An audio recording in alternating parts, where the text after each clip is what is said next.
the session. Uh, Hope you all are safe. My name is Ishan Agrawal, and I am events coordinator at SARC. As promised, we are here with GMAT Talk to clear all your doubts on how to get into one of the best B schools. And this session is going to be really insightful, so stay tuned till the end. Before we move further, I request you all to feel free to write all your questions in the Q&A tab. We will be having a question and answer session at the end to answer them all, with a question getting most upvotes getting answered first. Uh, I'd like to introduce the speaker for the session. We have with us our very own alumni, Mr. Mehul Jain. He graduated from IIT Bombay in 2011 and he completed his MBA from INSEAD in 2015 with a GMAT score of 770 out of 800. He has worked for 6+ years in business consulting at Kearney and 2 years as vice president at Guild Capital. We welcome you, sir. Thanks, Ishan. Thank you very much, and good to be here back on campus virtually. Yeah, go ahead. The stage is all yours. Yeah, right, sir. So let's straight away begin with the questions. So, sir, my first question for you is why and when did you decide to do an MBA?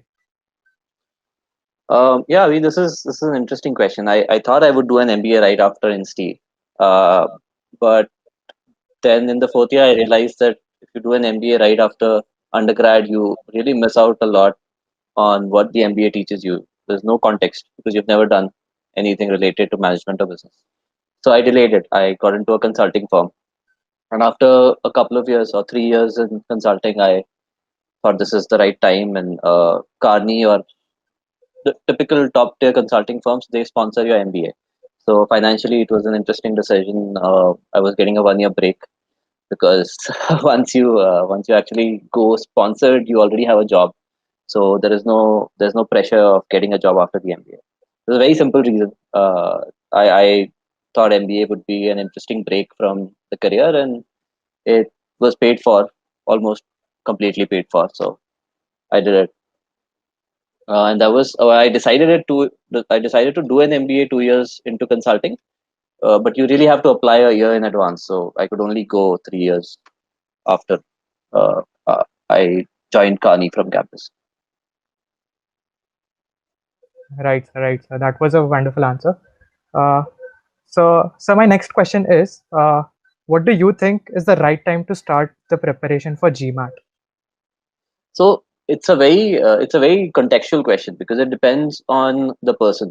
The first thing I would suggest everyone to do when they decide or when they finalize that they want to do an MBA is obviously take that decision at least 1 year before you actually want to go to do an MBA, because the best chances of getting in are 1 year in advance of your session. So if the session is starting in August 2025, you should start your application process in June or July, August, or June or July 2024, about a year in advance.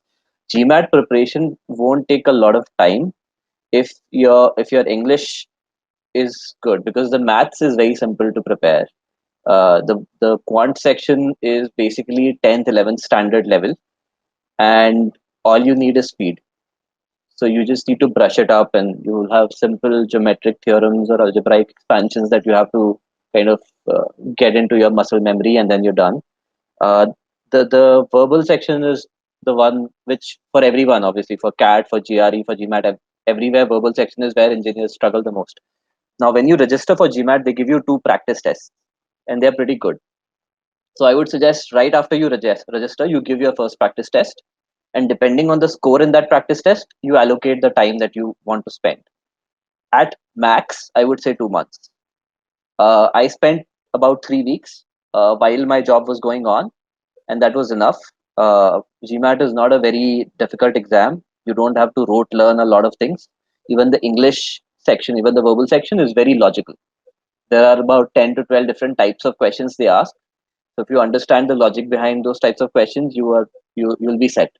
You don't have to solve 10,000 questions. You solve a few questions of 10 to 12 different types, and I think four or five are very easy. And when you speak, English, you are very well aware of all those nuances of English, and there are some where the way we speak is actually wrong, and then you have to correct it. Those are the ones which need the most practice. So I would say 2 months at max, and if you're already getting a good score in the mock test, spend a couple of weeks just making sure you're there. Give the second practice test, and then schedule your final GMAT exam. Yeah, yeah. Right, sir. So my next question is, what are the advantages and disadvantages for a student from an engineering background who applies for a foreign MBA in terms of the admission and career opportunities ahead? Um, the educational background of engineering helps you a lot in terms of like MBA has become very quantitative these days. It's driven by analytics. 80% of the MBA is driven by analytics. So if you are an engineer, you'll find it very easy to do finance, operations, research, all these subjects. Even marketing will be very easy. Only organization behavior is the one where you need psychology, and an arts background has much more advantage. But everything else has become very data focused. So as an engineer in management, you have a lot of advantages. The disadvantage is that there are a lot of engineers who apply for these schools. So if you are an engineer by background and then you get into one of the standard either a engineering job or even a consulting job, you become what they call a standard profile. So you will be matched with a huge peer group. So if you're deciding to do an MBA now and you want to do it in a couple of years, try to differentiate your profile a little bit. Given that you've already decided that you want to do an MBA from a top tier school, you have to differentiate it either through some social venture or doing a startup or doing something that is non-standard, getting some international work experience, which also differentiates your profile. And I mean, male engineer, consultant, or finance professional is like the most standard profile that applies to these schools abroad. So if that is the only thing on your profile, then it's tough to get in unless you're the best. If you're the best in that domain, you'll get in. But otherwise, you just have to differentiate. Yeah, yeah. Right, sir. That was wonderfully answered. Uh, so my next question is, how much does the performance in the undergraduate matter for a foreign MBA? And to add to that, which career path is most suitable to ensure a foreign MBA, and how much work experience is required, and how can one create his profile for applying for foreign business schools? Well, that's a long question. There are actually four questions, four questions in there. But let me take it one bit at a time. So undergrad performance matters less and less the later you apply.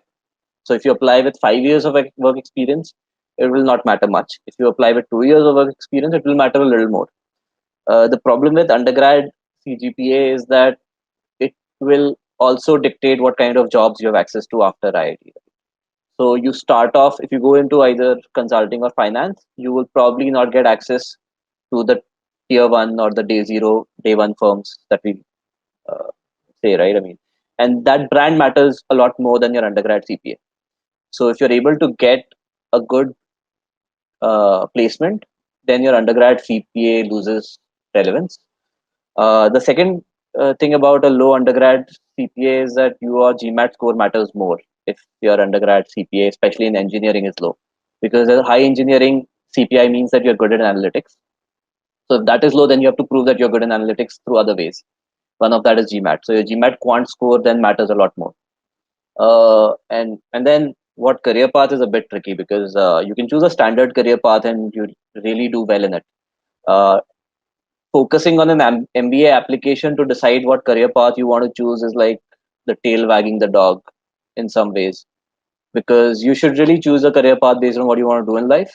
And in fact, you should also choose whether you want to do an MBA or not based on what you want to do in life, right? So don't keep that in mind. Choose a career path which you want to take, which you want to build long term, and then you will realize in a year or so whether an MBA falls in that path or not. And once you realize that, you can then work to build your profile outside of around that career path, and then apply. Yes, sir. Yeah, that was very well answered.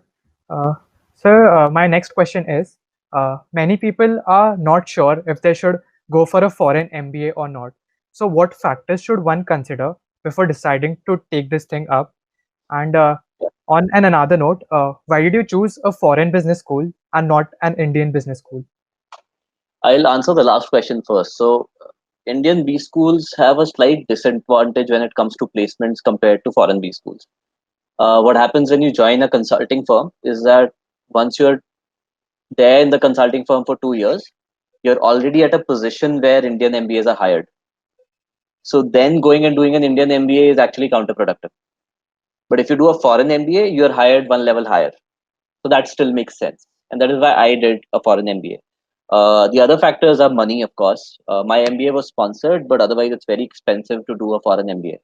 You need at least a crore of money to actually go and do an MBA, and then recovering that takes a lot of time. So when you think about it, you have to think about your finances, not just paying for the MBA, but you have to be open to working outside India for a few years, because that is really how you can actually repay the debt that you take. If your finance is not a consideration, then you can go do a foreign MBA. The other difference is that Indian MBAs, first they take fresh grads.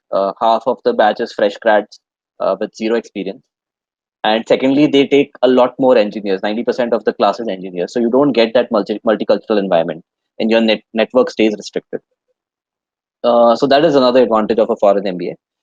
But I mean, when you want to do it, you will know what suits best. So if your career path that you've decided, a lot of people have done Indian MBAs and went on to achieve what you want to achieve in that domain. You can just do an Indian MBA.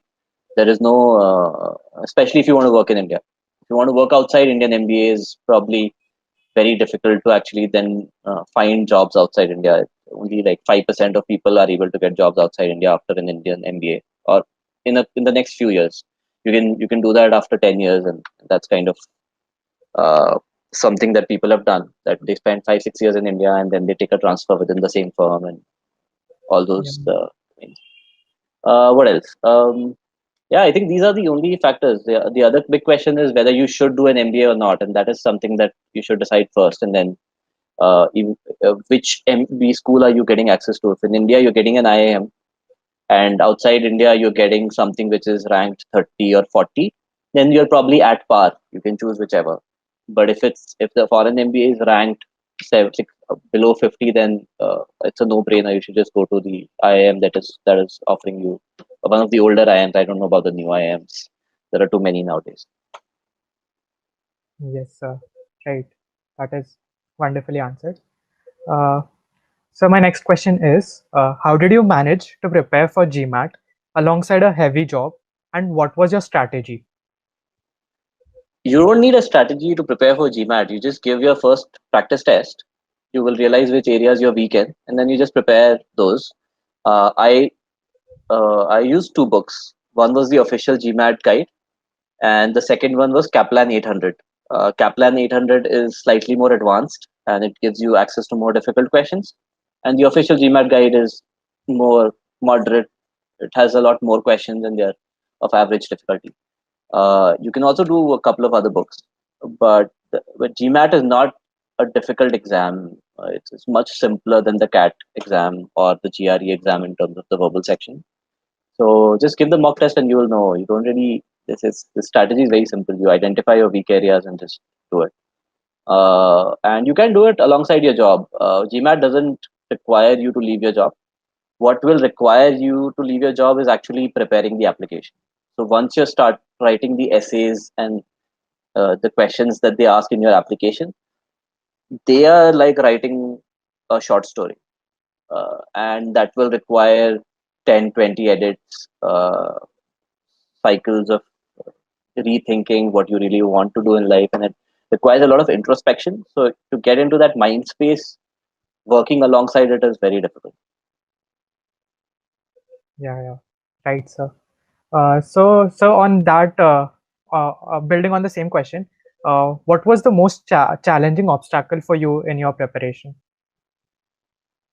Mental fatigue is the most challenging part, because once you start writing your essays, they ask you questions like what are your strengths and weaknesses and what do you want to do in life.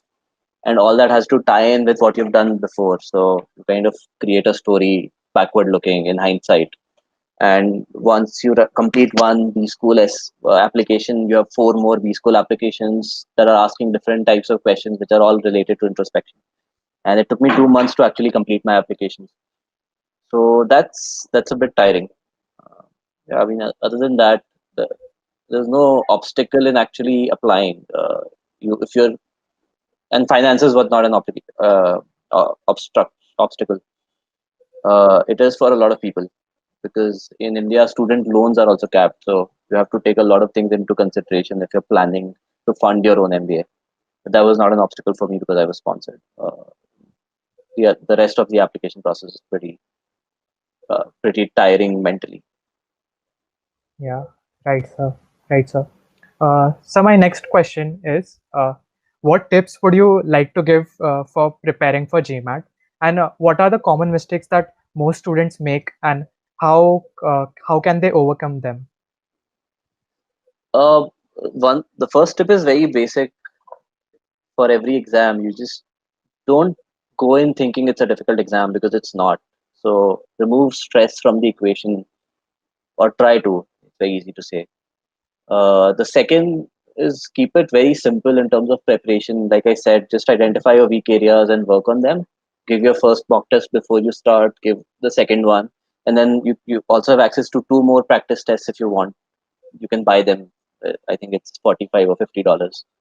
Just buy them. Give those mock tests as well, and then you go and give the exam. It's not rocket science. It's a very fairly simple exam, given that you guys have already given another competitive engineering exam. Yeah, sir. Right, right. Uh, so my next question is, how is the whole process from preparing for the entrance exam to building a profile and the actual experience in the business school? Could you please tell us your journey from IIT to consulting at Kearney and then to MBA from INSEAD? IIT to consulting was the typical placement process that a lot of you will go through. Maybe some of you have already gone through. It's a very rushed process. You don't get a lot of time to think. You get a job, you take it. So I took Kearney, and that was day one, slot one. So I was done with the placement process pretty quickly. And then when I joined, I got very interesting projects. Consulting is a completely different session. I'm sure you guys will have a lot of consulting sessions when you're in your placement year. But it's an interesting space because they teach you a lot about management and business, and uh, you pretty much learn 90% of what you're going to learn in an MBA on the job itself. So when you go from consulting to MBA, you feel like you're not learning a lot in the class. The actual learning happens with your peer group. After 2 years in consulting, I felt like I need a break and I went for an MBA. Very simple decision. I asked you need two recommendation letters for your MBA application, and both the recommendations are preferably work related references. So you need good relations with your seniors at work. And they write you recommendations. So my recommendation letters were written by a principal and a partner at Etikani, and then I got into INSEAD. Pretty straightforward. Again, sponsored. So I came back to Etikani, India, and spent another 3 years. Uh, the advantage of doing an MBA internationally, and I forgot to add this point, was that I had access to a lot of jobs internationally. So I could have applied to a lot of different locations like UK, Dubai, Singapore, even US. And that is not available to Indian B schools. That's a very big constraint. Um, So yeah, I mean, that was a very straightforward journey. I came back to consulting, spent another 3 years, and then I spent 2 years at a venture capital fund, Guild Capital, as vice president. And that's I don't know if I'm answering your question. It's a pretty generic answer. Yeah, that question is very well answered, sir. Yeah, yeah, sir. So my next question is, what after you secure a good score in GMAT? So what is the procedure thereafter? Identify which schools you want to apply to. That is a process in itself. You should look at the Financial Times rankings. You should look at websites like Poets and Quants, which is I mean, once you start looking at the MBA application process, you will come across these resources. They're very standard resources. but read about what each school has to offer in terms of their specialization or functional. Some schools are good at marketing, some schools are good at finance. Like Wharton is a very famous school for finance. So, which field do you want to go into? And you select them.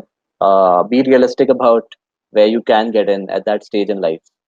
If you don't have a good uh, brand like a McKinsey or a Goldman Sachs and you want to apply to Harvard, then you have to either switch careers, wait longer, apply later. Be a little more realistic, talk to 10, 20 people who have gone and done their MBA and get a sense of where can you realistically get in. And then you apply to those schools. After you get a good score in GMAT, I would say you ideally should take a month, at least a month break from your work and start writing the applications for the B schools that you've chosen. And within that month, you also have to secure two recommendations from seniors at work and reach out to people or seniors who have actually gone to those schools so that they can review your essays. You will send them your essays, they will review it, they'll send it back to you, and you'll finalize your application over that month. But that's about it. I mean, the other stream of thought is how to secure your finances. So you have to start thinking about loans and how do you want to fund it. Scholarships. There is a separate application for scholarships which starts. Also, MBA. Each MBA school has 3 rounds of application. This is an important difference between Indian system and the foreign system. So if you are going for August 2025, the first round will be somewhere around July 2024, and about 40% of admissions will be done with that round of admission. Then you can also apply in January 2025. Another 30 to 40% admissions will be done then. And the remaining 20%, or sometimes even less, depending on how many seats lie vacant, are done when you apply around March 2025. I would suggest that you apply in round one or latest by round two. Don't leave your application till round three of the B school. The chances of getting in go down drastically.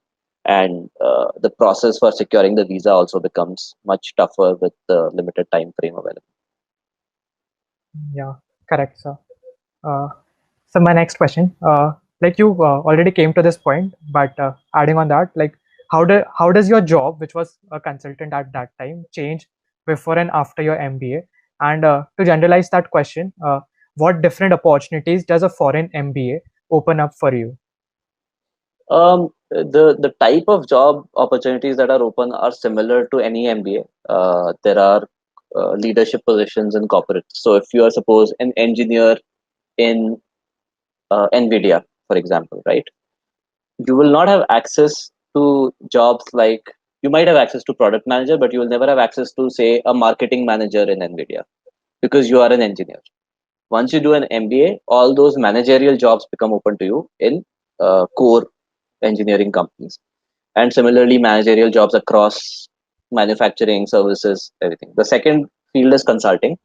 I was already in consulting, but sometimes a lot of people who don't get into consulting after undergrad, they apply to B school to get into consulting because that's the other hiring hiring area for consulting firms. About 35 to 40% of MBAs from top schools go into consulting firms. Then there is finance, which is venture capital, private equity. The tricky part about finance is that they actually prefer people who have done finance before their MBA, and you kind of get into a better finance. If you're working for a tier two investment bank, you can get into a tier one investment bank. But if you're an engineer by profession before MBA, it will be very difficult to get into finance after MBA. So these are the top 3 areas, and then there are some rotational programs which are again leadership positions, but they're more structured to give you exposure. So, for example, Shell has a global leadership program where they'll give you 1 year in 3 different countries, and after that they'll decide which business unit and which region will you go and lead for them. So these are pretty interesting opportunities that you have access to. The Indian B schools will give you access to these opportunities in India and very select opportunities globally. Global B school will give you access to these opportunities across the globe. US schools are focused on US based opportunities, but a school like NCEART or London Business School, they open up Dubai, Singapore, Australia as well for you. Yeah, right, sir. That was very informative. So my next question is, what do you think helps a student to stand out from the other applicants, and like what is that particular factor that these business schools looks for in a student? Yeah, so I mean, business schools, global business schools don't want the best students. Okay, they want a diverse set of really strong students. So if you are, like I said earlier, engineering, consulting, Indian, they will put you in a pool of such people, and then they will select the top 10 or 15 from that pool. So if you are engineer, startup founder, then you are in a completely different pool. You'll not be compared with those people. So it's very important to differentiate and excel. And it's easier to excel in areas where there is less competition. So social ventures, entrepreneurship, these are areas where there's a higher likelihood of you getting in because there is less people who apply. That's kind of a straightforward logic. But a lot of people from finance and consulting apply. A lot of engineers also apply. If you are in a core job, it's again tougher depending on which firm you're working for. If you're working for a global firm, then it becomes a little easier because the admissions committee, whoever is reading your application, will be well aware of that company. If you're working in Google or Facebook, they will have heard the name. If you're Yeah, working for an Indian company, suppose you're working for Byju's, right? yeah, Americans might not have heard of Byju's because it doesn't operate in that market. So they will not know how to compare it with others, and they will probably just think it's not a big brand, and they will discount it. So big brands matter. Differentiation matters more than the most analytical or the best person or the best application or the highest GMAT score. And once you differentiate, you have to prove that within that domain you have done exceptionally well, better than your peers. yeah, yeah. Right, sir. Uh, so my next question is, what advice would you give to someone who is still in his college, doing his BTech, and aspires to go for an MBA in future? If you've already decided that you want to do an MBA, you should also look at early admission programs. All the top B schools now have early admission programs. Harvard, Stanford, Wharton. You can apply in your final year. Actually, towards the end of your third year, you should already be looking at those things. If you're already, I think, in your seventh semester, I don't know if they are open still, but they might be. So just check it out. Harvard calls it 2+2. You should Google HBS 2+2 and you'll find all the information. You should give your GMAT right away and then apply for it. If you get in, basically what it means is that after you graduate, you can work for 2 years and then go to Harvard. You already have an admission for 2 years from graduation, which is pretty much the earliest that they take in people. Less than 2 years experience, you should not even apply because it's extremely difficult to actually get in. It's like one in thousands. Maybe one student out of their entire batch might be less than 2 years, but everyone else is at least 2 years. I would say even like, you should at least work for 3 or 4 years before you go. So you apply when you have 2 to 3 years experience, and you go when you have 3 to 4 years. That'll give you the most benefit of the program because you would have learned a lot during your work, and you would also be younger than the peer group. So that gives you another advantage. In terms of any other advice for final third or fourth year students, again, like I said, don't choose your career path based on MBA. Choose whether to do an MBA or not based on what career path you want. Especially when people who are not sure of what they want to do should explore the first job they get. They should explore the second job they get, unless they know what they want to do in life, and only then you decide to do an MBA. And once you decide to do an MBA, you can kind of backfit a story of why you want to do an MBA and what do you want to do after that. But yeah, I mean, don't try to build a profile right away because then you'll make decisions that you might not have made in life, and that is life is more important than MBA. Yeah, yeah, yeah, sir. So with that, the basic questions come to an end. So we move forward to the question and answer session from the audience. We already have a few questions in the Q&A tab. Uh, Feel free to ask all your doubts and queries, and we'll try to get most of them answered.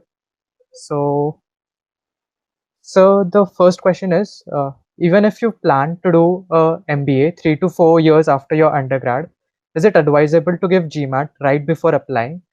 And how much does recency of your GMAT score matter in your applications? I would say you will have to submit your applications about a year before you want to do an MBA. So give GMAT 6 months before that, at least. GMAT score is typically valid for 5 years, but try to have it at least like a 3 year recency thing. So you give it and apply in the next 3 years. But officially, it's valid for 5 years. After 5 years, GMAT itself says that the score is invalid, so the college won't honor it. Um, in terms of GMAT right before applying it, I mean, you can give it right now, but then if you don't apply in the next 5 years, then there is no point. So 1.5 years is optimal. What it also does is that it will give you time to give the GMAT a second time. So if your score is say 650 and you're not happy with it because you want to apply only to the top schools, you can prepare a little more and then give it again before you actually start your application and submit the score. So that is actually something that GMAT allows you to do very frequently. You can even give it a third time, but all your scores get submitted. So don't try to limit it. One is ideal, but if the first score is not that, if it's above 700, you shouldn't bother. If it's below that, you can consider giving it again and leave time for it. That's the only timing sensitivity with GMAT. Yeah. I hope that answers the question. Uh, so the next question is, you did covered this before, but you can repeat it. So, how does someone go about applying for top B schools like Harvard, Yale, Stanford, etc.? What is expected from the applicant? Okay, Yale is probably not the best. Okay, I mean, you can look at the FT Times ranking. Yale for a B school is not in the league of Harvard and Stanford. You probably look at Wharton or something. And the first thing you should do is go to their website and read about their admissions process and read about what is the application asking you. What are the essay topics? How many recommendations? What are the deadlines? You should have that at least a year and a half before you want to go to an MBA. You should research everything.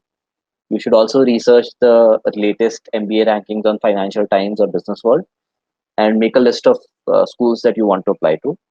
And you should look at their brochure, which also gives you information on which recruiters come on campus, where have people come from, where have people gone to, what is the average years of experience of the class. All that information is publicly available. So do that research. The second thing you want to do is secure your recommendations. So talk to your seniors, tell them that you want to apply for an MBA. And sometimes it has to be done in private because you really don't want to tell the HR in your company that you want to leave after a year and a half. Right? So all that sensitivity has to be taken care of. Sometimes you want a recommendation from a company that you have worked and left from, so you have to reach out to them, and it might take time to find the right recommender uh, and secure that agreement. So they should agree to submit a recommendation for you.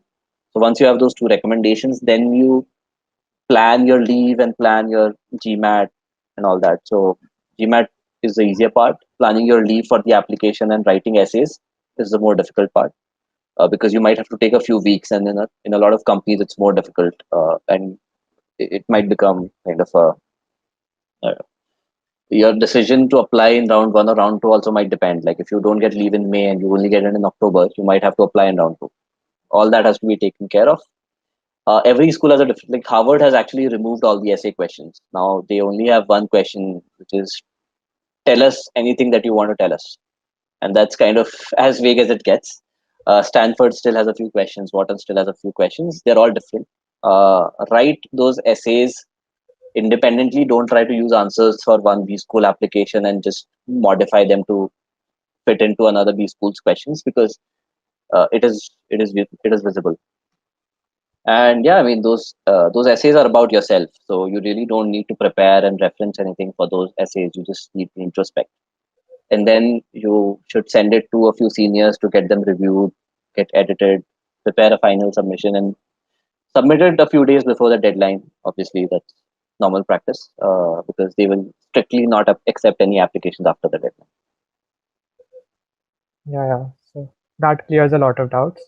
So the next question from the audience is, what scholarships are available to students applying for MBA in foreign B schools?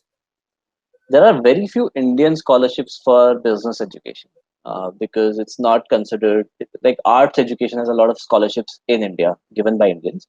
All the scholarships that you will get are foreign scholarships provided by the B schools themselves. And every B school has a separate process for application of scholarships. So you should definitely research that. There are two types of scholarships. One is a simple plain grant, which they give, they pay your fees and then they or a part of your fees and then you don't have to do anything. The other is a debt-free loan. So a lot of these schools, what they do is they will pay your tuition fees, and then you have to return it to them in the next 3 or 4 years without interest. So it's an interest-free loan for you to be able to just do it.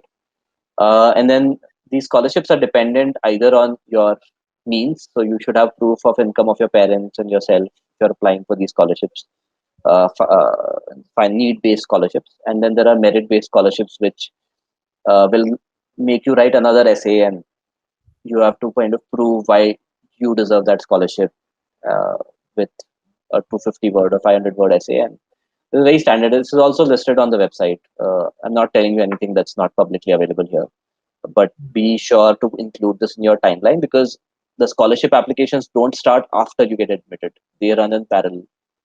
So you have to actually, you can't wait for your admission decision to prepare for scholarship applications. You have to submit them in parallel a few days after or before the actual admission process. Yeah, yeah, right, sir. I hope that answer your questions. Uh, so the next question is, how important is your field of work on the job before you apply? Is there an inherent bias towards consult or finance sectors in the selection process? There is no inherent bias, but there is an inherent bias in the application statistics. So a lot of consultants apply, a lot of finance folks apply. So 30% of people who get into these schools are consultants because they just seem to be the biggest application pool. And these schools think of them as students who can get placed very easily because they're analytically strong and they're from consulting, so they can get to a better consulting firm. And some of them are sponsored, so they're anyway going back to their own consulting firm. So it improves their recruitment statistics. So they take a good bunch of people who are consultants, but it still leaves 70% for the other domains. Finance is not that big, especially except for LBS and Wharton. Finance is not a very big pool of intake. They may be 10% or something, but it's not like a huge chunk. And then everything else is open. Like if you are in, say, oil and gas industry, there might be 100 people who apply to Harvard from that industry, and they'll pick two or three of them, which is pretty much the same percentage that they would pick from consulting. So there is no statistical bias. There's just a bias in terms of the number of people who apply from that domain. Yeah, yeah. I hope that answers your question. Uh, so the next question is quite detailed. How does two how does these two compare? Masters in management just after undergraduation versus executive MBA from USB school after 2 to 5 years of experience. Okay, there are three categories. Executive MBA is probably not the term he wanted to use. So, Masters in Management is right after graduation. MBA is 2 to 5 years. Executive MBA is actually another program that they offer, which is typically 8 to 10 years after after you get into a job, which is for senior executives to go higher from CMO to CEO kind of promotion. So that is, I would advise you to do an MBA if you want to get a good professional kick out of it. Because masters in management and executive MBA don't have that level of recognition in the industry. Masters in management again will it all depends on who gets in, right? Masters in management people apply right after undergrad, so the companies don't expect them to be excellent, polished professionals. So the jobs that they get are 2 levels below the normal MBA program, and the normal MBA program gets the best pool of admission, best pool of students, like IIT versus NIT, right? I mean, the people who get in are higher ranked by definition. Here also, the people who apply to a normal MBA program are much stronger profiles and that will define your network for your entire life. The 1,000 or 500 people that are studying with you, they will be friends forever. So, some of them, and if they get into really good positions, then you have a very strong network. If you go to masters in management, that network will be a little weaker. Executive MBA is, uh, I mean, if you don't have a great undergrad or a great MBA, then to get a big MBA brand on your resume, you do an executive MBA, and so that the company can say that it's senior executives are MBA from so and so school. It's basically a paid stamp by the company that is actually retaining you. I wouldn't suggest you to do an executive MBA. Only if you find yourself 10 years into your career not moving upwards and stuck, then you can consider an executive MBA. Otherwise, don't think about that. Yeah, right. So that was wonderfully answered. Uh, so the next question that we have is what parameters led your firm to sponsor your MBA? Do they require STH of you after that? And what did you Require had to sorry, do? what? Require what? Sorry. STH. Okay, I I don't know think for it's that. a typing mistake.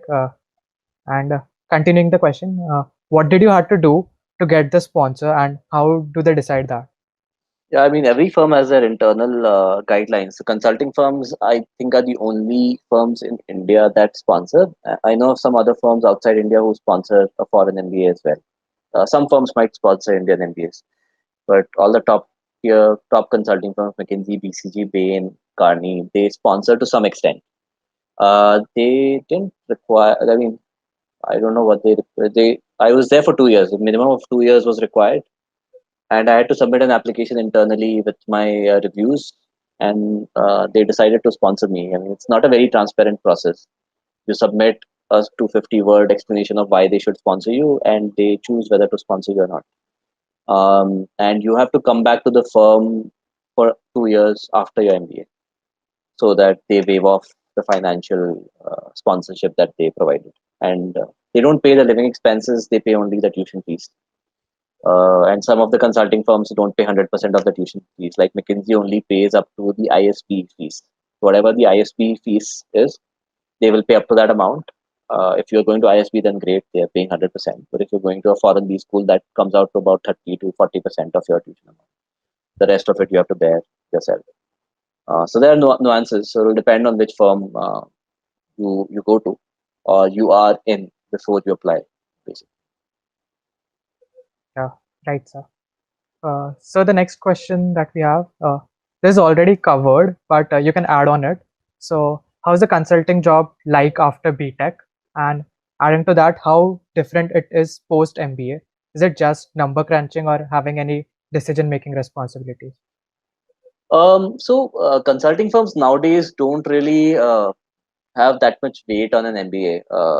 Your job just depends on your career progression and which role you are in. When you join after BTech, you join as an analyst. So it's a lot of number crunching for the first 6 to 9 months. It's very, very tilted towards number crunching, and then they start giving you client ownership, and you go into meetings yourself, and you talk to CXOs, CEOs. It's very straightforward. It's more about how much confidence you show rather than anything else in terms of how early or how late they will give you that responsibility. But it starts pretty early in consulting firms. So 6 to 9 months is a very short span of time. But your primary responsibility for the first 3 years is actually data crunching. After that, your responsibility actually becomes managing analysts. So analysts are doing the data crunching. You are reviewing their uh, data and analytics and their output, and you are presenting to the client. That is the associate or the consultant level, depending on which firm you look at. And then there is a manager or a project leader level, which is sort of full ownership of the project, which comes about 5 to 7 years after you join the firm. And that essentially means you're the senior most person on the client in the client office from the consulting firm. So you have to manage all the day-to-day client escalations. If there is an urgent meeting, you have to manage it. You have to manage the output from the entire team, and you also have to manage the communication to your partner and principal who are not there on a day-to-day basis. So the entire project from start to finish, delivery and success, it depends on you. After you go through that manager tenure of 2.5 years, then you get into a more business development and sales side role, which is the principal and partner role, where you have to get new projects from the client. You are actually convincing a client that they should hire this consulting firm for this, for whatever project that you are bidding for. This is the life cycle of a consultant. So depending on what part you enjoy, if you enjoy analytics a lot, you should probably leave after 3 or 4 years. If you enjoy people management and not sales, you should leave after 6, 7 years. And if you enjoy sales, then you should become a partner. And yeah, I mean, that's that's something you'll realize once you enter a consulting firm, what part you enjoy and what you don't enjoy. It's a good career to start though. So the only point I want to add, which bringing MBA into it, typically if you are not into consulting before MBA, after MBA you join at the associate or consultant position if you do a foreign MBA, which means you don't have to do direct analytics directly, but you have to monitor other people who are doing analytics. If you do an Indian, if you do an IIM or an ISB, you join as a senior analyst where your core responsibility is still analytics, and then the next stage is associate slash consultant. So that's where the MBA, if you're in the consulting firm before the MBA, then it depends on which position you leave from and come back. But if you join a fresh right after MBA, then there are fixed entry points. Yeah, yeah. Right, sir. So the next question that we have is maybe many people might have this question. Is MBA worth after MTech? Yeah, sure. I mean, it depends on how much you enjoy the tech part of MTech.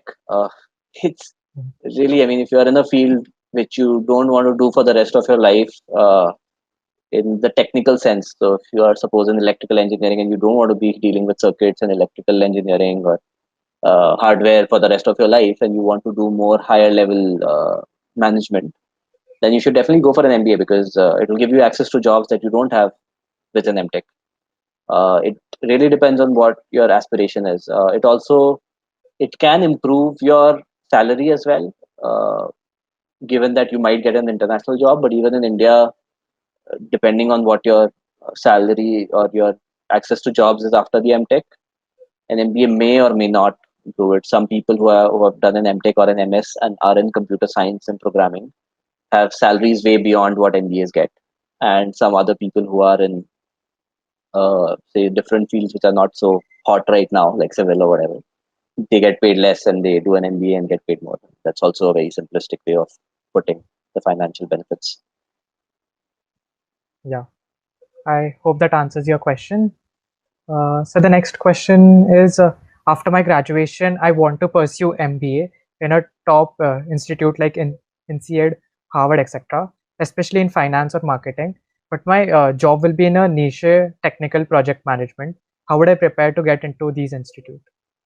Um, First of all, finance and marketing, all the top B schools don't differentiate when they take you in.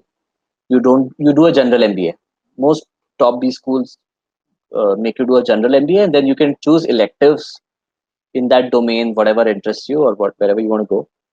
But you will not, your degree will not say MBA in marketing; it will say MBA, and then your transcript will have all the courses. So that's just a clarification. If you are in a very tech focused role and you want to prepare for an MBA, I would suggest you either go into the best technical firm in your domain that is possible and work really hard to get promoted fast, or you do something which is less common like a startup or a social venture. Obviously there are financial considerations there, so depending on that you can choose which path you want to take. And if you feel that you are not matching the prof. So you can look at other people who have gone to that B school. So if you look at Harvard and you look search on LinkedIn, Harvard and some technical designation, you will see people who have gone to Harvard and what their designation was before they went to Harvard. And you will know from where can you apply to these B schools, from which uh, position. And there are a lot of people who have come from Google, Facebook, Microsoft, uh, Schlumberger, Shell. So all these are technical firms. I don't know which technical domain this person is from. So I'm giving general examples, but there are a lot of technical people in MBAs. You just need to make sure that you apply from a designation which is well recognized, and a lot of people have gotten from that designation into an MBA school. Other factors also become important. GMAT is important if you're not from finance or consulting, because you're, or if your job is not analytical, GMAT becomes more important. Let me put it this way.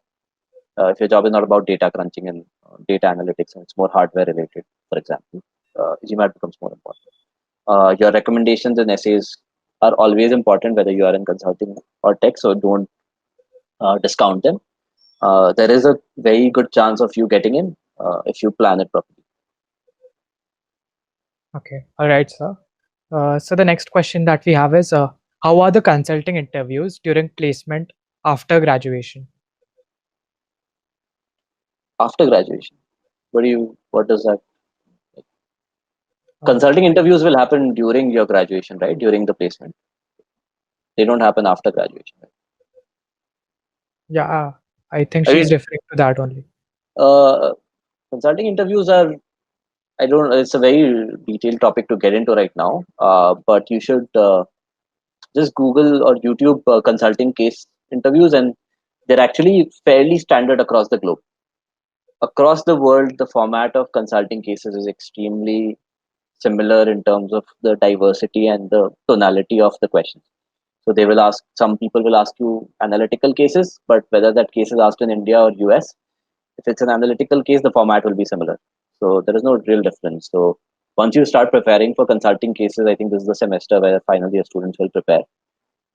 You will, there'll be 5 consulting companies that will come on campus and tell you what kind of books you can use to prepare for cases. So you don't need a separate session for this. Don't worry Right. about it. Once you start, you will have access to all the resources. There are case books from all these schools available, and these cases are the same. I mean, if the question is, are consulting case interviews different after MBA and after BTech, then the answer is no in terms of the questions, yes in terms of the depth of answer that is expected. Okay. Okay. Yeah. Right, sir. So the next question that we have is, sir, my interest is in business, but I don't have any corporate experience, and I want to appear for CAT or GMAT exam. How should I go now? Um, GMAT is, like I said, it's easy to you register and give a mock test, and you realize how far away you are. 740 plus is excellent score. 700 to 740 is great. 650 to 700 is okay. So, and below 650, depending on which school you want to apply for, it will vary. I mean, the top schools, if you are GMAT as an engineer is below 650, it will be almost impossible to get in because analytics is expected out of you. CAT is a different thing because you have to give a mock test that is not official, so you can still give it. But CAT preparation will take you longer, and CAT happens only once a year or in one small duration in the year. GMAT you can take any time of the year. All these factors you can plan for. It doesn't matter whether you are actually for CAT. It doesn't matter at all where you apply from. So Yeah. your background, as long as your CAT score is really good and your communication is fine in the personal interviews that they take, they will take you regardless of what your background is. For GMAT and foreign MBAs, it matters a little bit more because they look at the entire profile and your essays, everything. But I mean, similar to the MTech answer, is it worth? Oh, sorry, similar to the tech background answer that I gave earlier. Same process to apply. Yeah, sir. Uh, the next question is somewhat already covered, but you can add to it. So, anyone, in your opinion, is it better to pursue MBA directly after undergrad, or is it better to get some work experience and then apply? If you're doing an Indian MBA, then this question is relevant because from a career speed point of view, you should do it right after undergrad. If your aim is to get to the highest position in your career as quickly as possible, then you should do it right after undergrad. If your aim is to have a great academic experience in an MBA, then there is no point doing it right after undergrad. You should spend a couple of years, and if you don't know what exactly you want to do in your career, then you should not do an MBA right away. Because once you do an MBA, that is the platform that you have to change your career. So if you don't like the career that you get in after undergrad, you can do an MBA and change completely which track. Somehow magically they are open to MBAs. But if you do an MBA already, you get into a field, then you're more or less stuck in that field. So it's a complex decision. Foreign MBAs, you should only apply for after a few years of experience, because the good schools will not take you with less experience, and there is, you only do it once, so you might as well do it from the best school you can do it from. Yeah, yeah, correct, sir. So we'll take one last question. So, Yeah. how does MBA help in getting into venture capital, and what's your day-to-day work at Guild Capital? Uh, so venture capital is about financing startups. The fund raises money from some people and then manages that money to invest in startups. It's like a mutual fund. A mutual fund takes money and invests in public equities, right? A person will sit and decide these are the equities I'll buy and sell. In that sense, it's very similar, that the money is not yours, it's someone else's who's not actively managing the money, and you are the money manager, but with a mandate to invest in startups at a certain stage. Now, Guild Capital is an early stage investor, so we invest in startups which are starting off, have just started getting revenue. Say you invest $500,000 or $1 million, and then you kind of grow them over the next 5 6 years. The big difference with with venture investing and public equity investing is that in venture capital you cannot sell your stake to anyone, right? I mean, you've bought a stake and you have to find a buyer. In public market you can just list it on the exchange and it will sell, but in startups or private equity, which is a broader term for venture capital and private equity together, you can't sell it, so you have to grow it, prove that the startup is worth some value, and then you can sell your stake to someone who's willing to buy that company.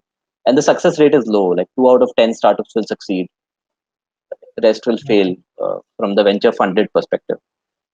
Day to day, what you do is you look at startups, you talk to them, you evaluate them, you understand what they are doing, whether this industry will grow, whether this is the startup to bet on in this industry. So once you find the startup, you have to do a deal, you have to agree on some terms. How much money will you give them? How much equity will they give you? Will you get a board seat or not? All these things you can, I mean, it's again, all this is publicly available information. Once you start researching venture capital and a venture capital job, you will find tons of resources online that tell you what the day-to-day role is, what is the structure of the industry, how is early stage different from series A, series B, series C investing, and then what qualifies as private equity investing. Everything is listed, but you're investing, the fundamental is that you are investing in a company which might fail, but if it succeeds, it will give you exponential returns. So it's a very risky investment, but with high risk comes high return, and that's the finance industry gospel truth. How does an MBA help you get into venture investing? It doesn't.